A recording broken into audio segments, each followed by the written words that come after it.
নমস্কার, সবাইকে স্বাগত জানাই দুর্বার রান্নাঘরে। আমার এই ভিডিওটি যদি আপনাদের ভালো লেগে থাকে তাহলে লাইক, কমেন্ট ও শেয়ার করবেন। নতুন নতুন নোটিফিকেশনের জন্য অতি অবশ্যই সাবস্ক্রাইব করবেন। সবাই ভালো থাকবেন, সুস্থ থাকবেন এই গরমে। ধন্যবাদ।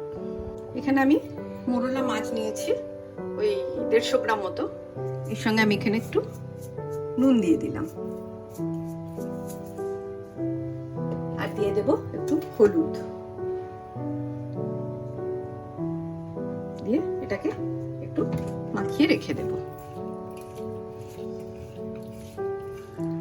মিনিট 10।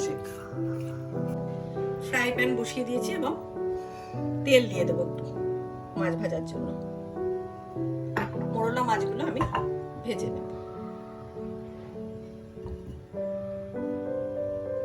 তেলটা একটু গরম হোক, এবার এই মোরলা মাছগুলোকে ভেজে নেব।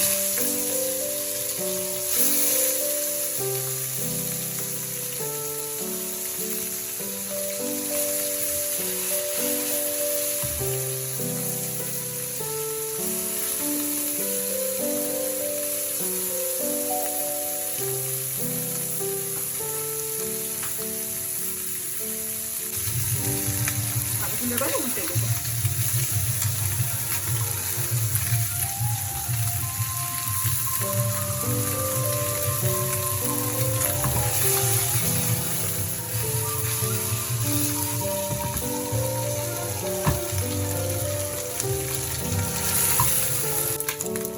মাছগুলো আগে একবার উল্টে দিয়েছি, আবার দেখি ভালো করে ভাজা হয়ে গেছে।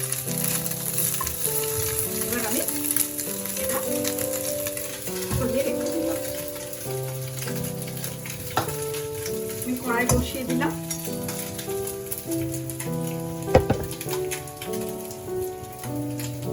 আমি একদম দেখুন পাতলা পাতলা করে পটল কেটে নিয়েছি এবং পাতলা করে আলু কেটে নিয়েছি, আর দুটো কাঁচা লঙ্কা নিয়েছি এর মধ্যে। হ্যাঁ, এই যে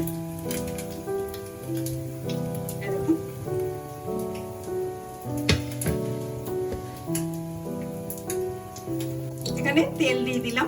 মাছ ভাজার তেল একটু ছিল, ওটার মধ্যে ট্রান্সফার করলাম, আর একটু তেল দিয়ে দিলাম।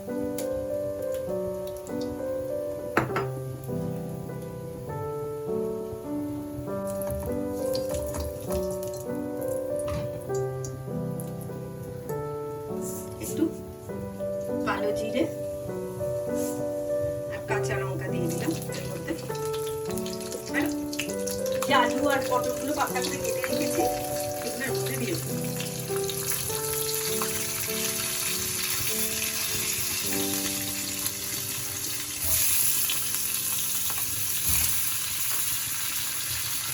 আপনারা ইচ্ছে করলে আলাদা করে ভেজে নিতে পারেন, কিন্তু আমি আলাদা করে ভাজছি না। এখন দুধ খাওয়ার টাইম না গরমে, আমি একসাথে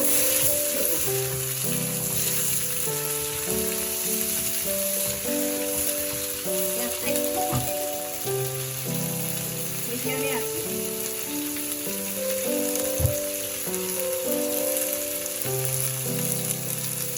এর মধ্যে দেবো একটু হলুদ, এর মধ্যে একটু হলুদ দেবো,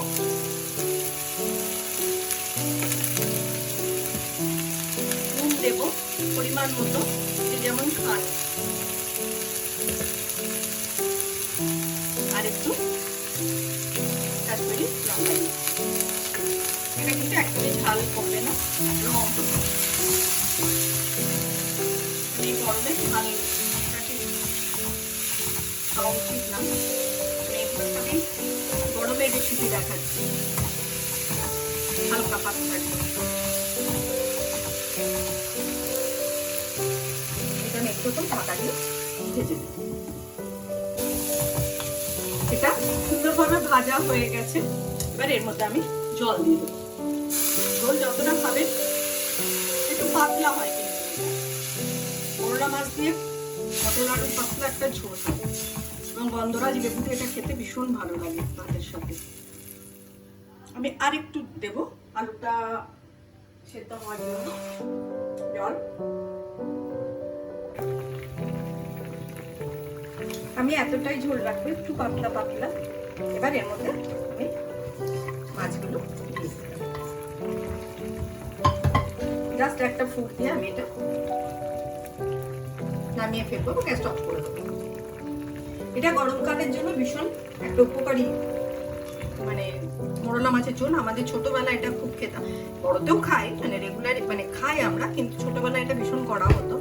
আমি এর মধ্যে কোনো টমেটো বা ধনেপাতা দিইনি, কারণ তখন গ্রীষ্মকালে তো এসব অ্যাভেলেবেল ছিল না। এটা একদম অথেন্টিক ভাবে করেছি, যার মধ্যে টমেটো বা ধনেপাতা এসব কিছু নেই। যেটা আমাদের মা ঠাকুমারা করতো, আমি সেইভাবেই করেছি।